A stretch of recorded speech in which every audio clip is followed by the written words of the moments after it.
After 3 years of higher interest rates, we're now entering a phase when mortgage costs are falling. How can real estate consumers get the best out of the new situation? I'm Terry Ryder, and the Property Playbook starts now. Welcome to the Property Playbook, presented by Hotspotting, where with each episode we empower you with expert insights and trends to thrive in today's competitive property market. So interest rates started to rise in May 2022, and there were 13 separate increases by the Reserve Bank until November 2023. Now, after more than a year of stubbornly high borrowing costs, we're in a new era with the RBA cutting interest rates for the first time. But how can property investors get the best out of that new situation? Today I'm joined by Thomas Tang from Orsun Finance, the nation's #1 mortgage broker, MPA 2024, to discuss how you can benefit. So Thomas, welcome. Thanks, Terry. Terry's my mentor. Thank you, Thomas. Look, I think it's true to say that many borrowers, when they're taking out a loan, they focus very much on getting the best, the lowest interest rate on their mortgage. Yeah. But they then neglect to review it later. How often should investors check out the rates to ensure they're still getting the best deal? Well, my recommendation is that you should review and revisit your interest rate every 6 months. Yeah. And if you tend to have a habit of speaking to your broker or bank's retention team every 12 months, then they will usually lower the rate for you. So it's called repricing, and there's a lot of new fintech software out there that empowers the brokers to do the automatic repricing for their customer without fees and charges, without looking at their new income. They don't have to provide anything. So it's very hassle-free. But most people only focus on the interest rate when they buy the property and then forget about the loan forever. Yeah. So a good mortgage broker will be keeping an eye on your loan and perhaps advising you that there's something you need to be aware of? Yes. So if you actually ignore your banks forever, what we find is that every year they increase the interest margin by 0.3%. So if you ignore your banks for 3 years, then you're probably paying 0.9% around that mark, higher than existing new clients. Sure.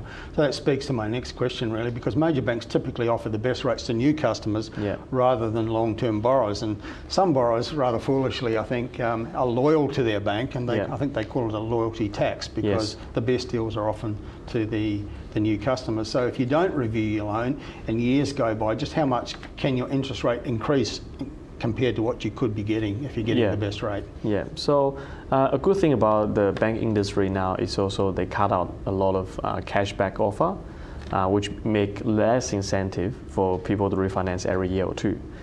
So that leaves the consumer maybe better off to stay with the same bank but retain at a good price, but just don't ignore it.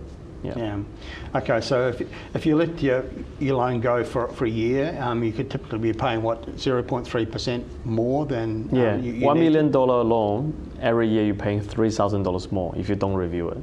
Okay. And we love to help you save interest, and then you can use that money to reinvest in your knowledge, in your property community, on your lawyer's review fee, better accountant and all that, and save a lot of other money. So on average, how long do borrowers normally stay with the same lender? From one of the Big Four's report, the mortgage, 30 years mortgage, stay within the same lender for 7.5 years, if they are banks. Non-bank usually less than that. So if you're not doing regular reviews of your interest rate and seeking better deals from your bank, or perhaps refinancing with another lender, then you're going to be disadvantaged. Yeah, so surprisingly, running to friends at barbecue, he didn't review, one of his mortgage, even though it's small, $500,000 for 5 years, and he's paying 8%, but where most investors paying, 6.3, 6.4 now. So just a rough calculation, how much extra was that costing compared with what he could have been paying? Yeah, you're probably looking at 1.5% or more, so he's paying $8,000 more per year. So definitely it makes a lot of sense to regularly review, but it means that one of the things we often say at Hotspotting to people is before you build your property portfolio, build your team. It's important to have a team of expert consultants and a range if you're a good accountant, for example. But having a good mortgage broker on the team is probably an essential part of the team that people should have before they get serious about property investment. Yeah, I definitely agree with that. So 10 years ago when I quit my job from the bank, only 30% of the mortgage is written by brokers or serviced by brokers. But as of end of 2024 last year, it's 74.2%.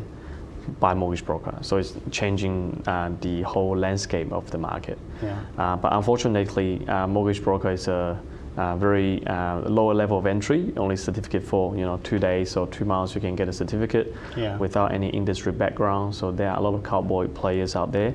As much as I love this industry, so if you look at the stats, 20% of the mortgage broker out of the 20,000 mortgage broker do 0 deal a year. So they have no experience. Okay. And then more than half of them only do it like on part-time base, which means they don't have real experience. So yes, interest rate is important, but a good mortgage brokers should also have the control over the process, have good relationship with the lenders, negotiate a better deal, not just the rate, but also look at holistically the whole loan structure, how this borrowing ownership will affect your tax, your asset protection, your future borrowing. So there's a lot of consideration into it. We cannot give you tax advice, but we shall work with your other team in the professional team members, like buyer's agent, like accountant, how this loan product or channel will affect their decision making with other team. Okay, so you mentioned that there are a lot of people out there that aren't necessarily great mortgage brokers. Yeah. How can a consumer ensure they're getting a good one? Yeah. Look, if you're only buying 1 or 2 property for the whole life, then it doesn't matter who you go with. Just negotiate the best rate. But if you have the ambitions to build up a property portfolio, then you should really select the broker carefully. So there's a 20+ questionnaire that I list out on my website. I'm happy to share. So basically, they need to be very, very experienced. They need to have a lot more properties than you, hopefully, or they're looking after a community or few property investment community where they deal with complicated loan structure a lot, rather than you are the first time they're doing this kind of deal. Yeah. So for me, one of the biggest reasons to have a mortgage broker on my team is that there are so many lenders out there now compared to when I started out many years ago. So many mortgage brokers, and the landscape is changing almost daily. I can't imagine how any average consumer could keep up with all of that and understand the nuances. It seems to me that's the best reason to have a mortgage broker on the team. Even the mortgage broker will struggle. So the good mortgage broker, they're always busy and they work together.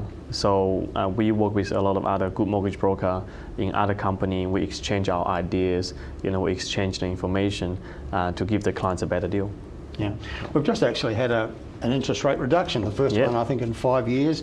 Great news for everybody. I guess that makes you a little bit more busy with your clients. More inquiry coming to the door, yes.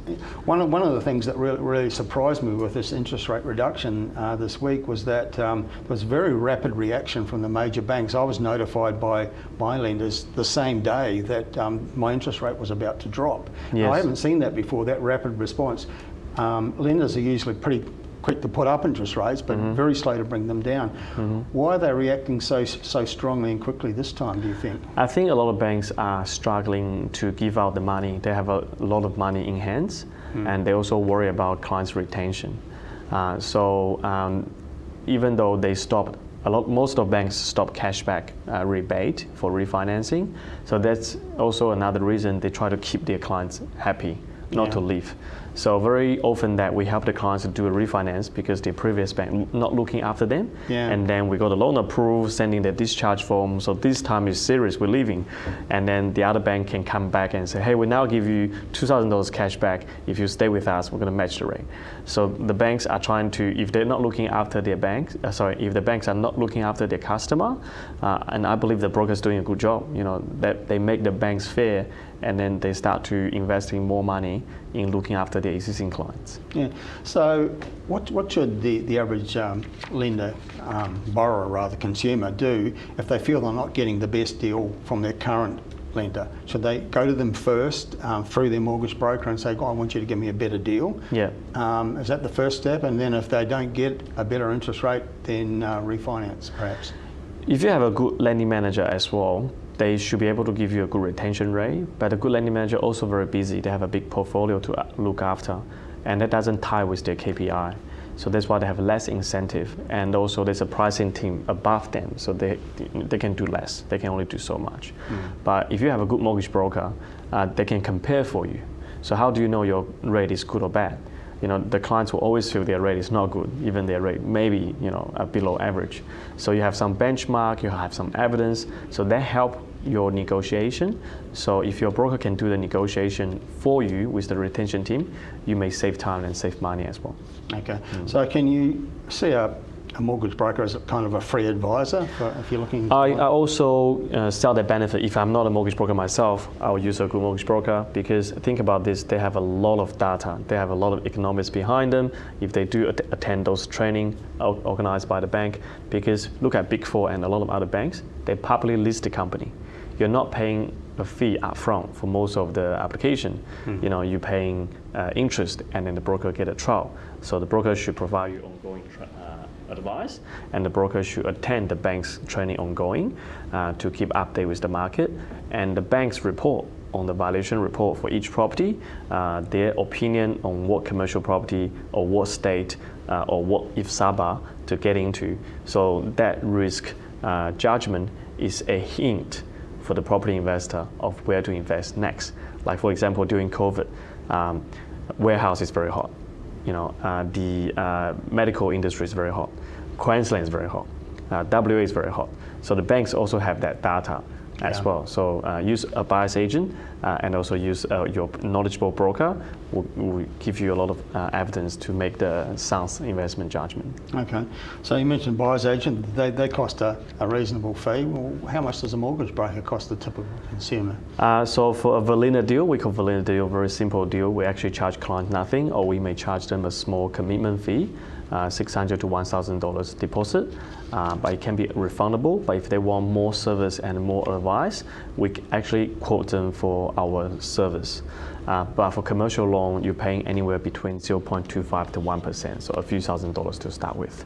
So there's differences there between residential lending and commercial lending. Yeah, residential complicated transaction, you can also pay a fee, like self-management super funds. You're buying under residential property, but under self-managed super funds arrangement, so it usually come with a fee as well. Okay, so just referring again to this week's interest rate reduction by the Reserve Bank, very welcome after 5 years of that not happening. What should people be doing right now, people who have mortgages? Well, I think you should have a finance Saturday morning with your wife or your husband, with the family, and also with your teenager kids.